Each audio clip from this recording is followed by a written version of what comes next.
오늘 1사 말씀은 열왕기상 10장에서부터 12장까지 진행됐습니다. 역대상. 역대상. 자, 이제 9장까지 해서 족보의 내용이 다 마쳤습니다.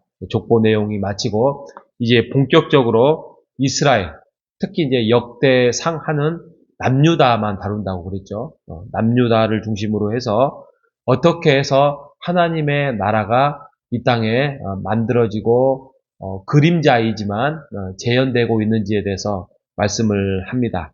그 중에서 이제 10장은 먼저 이스라엘의 초대 왕인 사울 왕이었죠.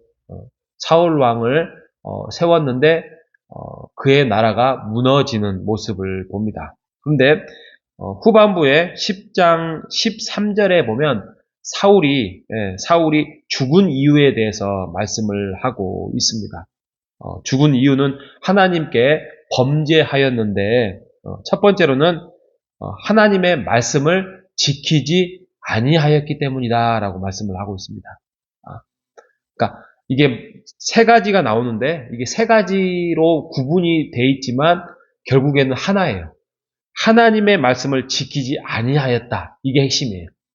그래서 하나님의 말씀을 지키지 아니하다 보니까 이제 나타나는 하나님의 말씀을 듣고 싶은데 들리지 않고 알려주지 않고 깨닫지 못하니까 신접한 자에게 가르치기를 청하게 되죠. 이게 두 번째 이유고요. 세 번째로는 여호와께 묻지 않고 이제 행동하기 시작을 합니다. 그러니까 여호와께서 그를 죽이시고 그의 나라를 이새의 아들로 넘겨주었다라고 말씀을 합니다. 우리가 하나님의 뜻을 알지 못하고 하나님과 함께 그 말씀을 순종하지 않았을 때의 나타날 수 있는 현상이 그렇습니다. 그렇죠? 우리가 미래를 알고 싶어요. 이게 미래의 영역이 우리의 영역이 아닌데 궁금하잖아요. 알고 싶잖아요. 불안하잖아요. 그러면 우리가 하나님을 의지하고 하나님께 순종해야 되는데 그것을 넘어서 버리고 하나님보다도 조금 더 다른 루트를 통해서 알고 싶으면 우리 또한 사울처럼 이렇게 무너질 수밖에 없습니다. 그렇기 때문에 사울이 가장 크게 잘못했던 것은 결국에는 그 언약 속에 하나님의 뜻을 깨닫지 못하고 순종하지 않았기 때문이죠. 언약을 깨트린 거예요. 언약을 깨트리는 거예요. 언약을 깨트리면 어떻게 되죠? 언약이 깨트린 사람이 죽는 거잖아요. 그죠? 약속, 그러니까 오늘 찬송에서 약속 위에 말씀 위에 서리라 했는데 약속의 개념은 어떻게 보면은 인간과 인간 간에 했던 약속이지만 언약은 이 약속보다는 10배, 100배는 더 강력한 거예요. 둘 중에 한 명이 죽어야 되는 거예요. 그러다 보니까 사울이 그 언약을 깨트리다 보니까 그가 죽임을 당하고 아예 그냥 그 집안 자체가 아들 셋도 다 죽지 않습니까? 아들 셋도 죽고 결국에는 나라도 결국에는 다윗으로 넘어가는 상황을 우리가 역대기나 열왕기를 통해서 우리가 잘 볼 수 있습니다. 자, 이제 11장에 가면 이제 다윗이 등장을 합니다. 다윗이 등장을 해서 2절에 보면 11장 2절에 보면 후반부에 보면 내가 내 백성 이스라엘의 목자가 되며 내 백성 이스라엘의 주권자가 되리라 하셨다. 이렇게 말씀을 하고 있습니다. 그죠? 다윗이 왕이 되었다. 이거 굉장히 우리가 조선시대만 생각을 해보십시오. 갑자기 이시조선으로 오다가 만약에 다른 성씨를 가진 사람이 다른 지파 부족이 만약에 왕이 되려고 해가지고 왕이 되었다고 합시다. 그럼 이건 구태타죠. 그러면은 그 백성들의 민심을 얻지 못했을 거 아니에요. 처음에 그 고려시대의 왕씨라는 성에서 그죠, 이성계가 구테타 같은 느낌으로 위화도 회군을 일어났을 때 얼마나 나라가 혼란스러웠습니까? 백성들의 마음을 사지를 못해서 굉장히 이성계가 힘들었었다라는 내용을 본 것처럼 만약에 지금 상황이 그렇잖아요. 사울 왕이 어떻게 보면 하나님으로부터 세움을 받았으니 그 다음에 아들들이 왕이 돼야 되는데 그게 갑자기 다윗이 나타나는 전혀 다른 지파, 전혀 다른 친족의 사람들이 나타나다 보니까 처음에는 많이 힘들었겠죠. 헤브론에서만 왕이 한 7년 6개월 먼저 하게 되죠. 그때는 정통성을 이제 잊지를 못했다라는데 이제 사울이 무너지고 아들 셋이 다 죽고 그러다 보니까 이제 사람들의 마음이 이제 하나님의 뜻 가운데에서 이제 다윗으로 넘어가는 장면이 됩니다. 그래서 다윗이 이스라엘 백성들의 목자가 될 것이다 라고 말씀을 하죠. 여기서 목자라는 말은 어떻게 보면 목동이죠, 목동. 양을 치는 목동이고, 그런데 결국에는 돌보는 사람이에요. 누구를?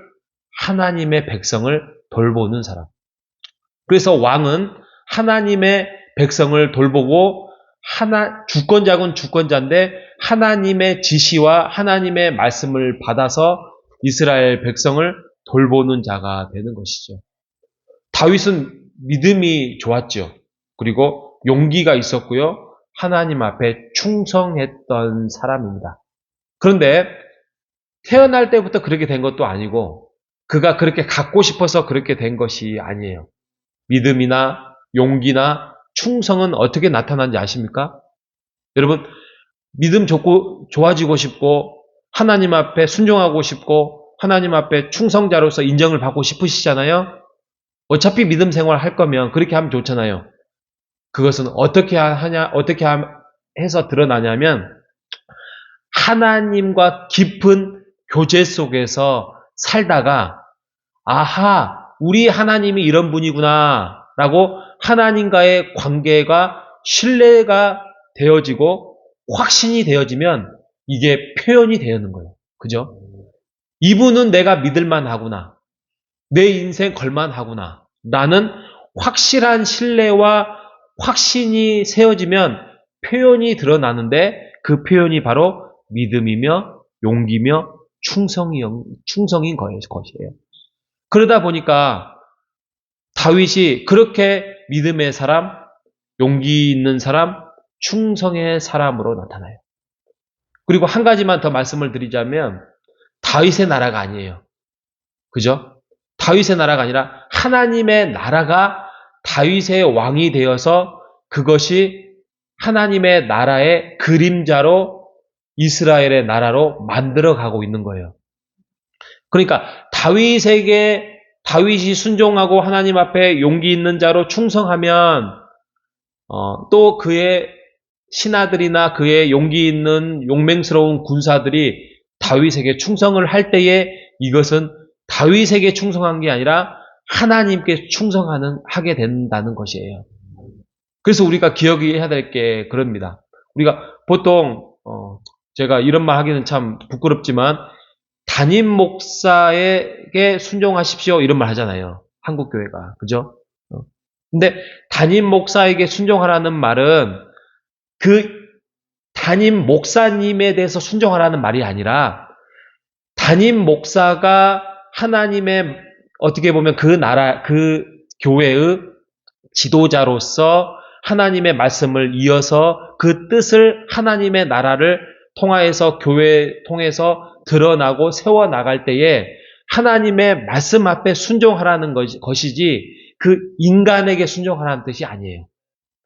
그러니까 하나님의 말씀 안에서 그 목사님이 인도해 나가는 하나님의 나라를 세워나가는 교회의 모습 속에서 순종하는 것이 그게 옳은 것이지 담임 목사는 하나님의 뜻과는 별개로 다른 계획을 가지고 인간적인 모습으로 간다고 하면은 그것은 고쳐져야 할 문제예요. 그렇죠? 그렇기 때문에 우리가 교회 앞에 순종합시다. 우리가 하나님 앞에 순종합시다. 또 목사님께 순종합시다라는 것을 우리가 다시 한번 잘 생각해 보시기를 바랍니다. 무작정 목사니까, 무작정 어른이니까 그렇게 순종하라는 뜻이 아닙니다. 하나님께 순종해야 되고 하나님의 나라를 세워나가는데 순종해야 되고 교회 앞에 순종하는 것은 하나님의 말씀과 함께 순종해 나가라는 그 뜻에 있는 것입니다. 이렇게 말한 저도 참 부끄럽고 말하기가 좀 그러지만 그런데 맞습니다. 왜요? 아까 말씀드렸잖아요. 이스라엘의 나라의 왕이 된 다윗에게 순종하는 것이 아니라 다윗이 하나님의 뜻을 세워나가는 그 모습 속에서 하나님의 나라에 순종하는 것이지요. 우리가 아름다운 교회를 함께 만들어 갔으면 좋겠습니다. 그 나라 속에서 하나님의 나라가 나타나고 하나님의 뜻이 세워져 가는 우리 호산나 교회 되시기를 주님의 이름으로 축복합니다. 하나님 감사합니다. 우리가 어차피 하나님을 믿고 하나님 앞에 온전한 성도로 우리가 세워나가기를 위하여서 믿음과 용기와 충성된 자로서 살기를 원합니다. 하나님, 그러기 위해서 우리가 하나님과 더 깊은 교제 속에서 살 때에 우리 안에 일어나는 하나님과의 신뢰와 그 확신 속에서 우리가 순종의 열매를 나타날 수 있도록 인도하여 주시옵소서. 하나님, 우리에게 주신 임무는 다윗처럼 하나님의 나라를 이 땅에서 세워 표현하는 것입니다. 우리에게 교회를 주셨사오니 우리가 교회 안에서 하나님의 말씀과 하나님의 나라를 세워나갈 때에 강한 교회가 되게 하여 주시고 믿음이 훌륭한 성도들이 만들어지는 교회가 되게 하여 주시옵소서. 그래서 이 땅에서 구원이 일어나고 우리의 새가족들이 일어나고 하나님의 자녀들이 만들어지는 교회가 될 수 있도록 인도하여 주시옵소서. 살아계신 예수님의 이름으로 기도합니다.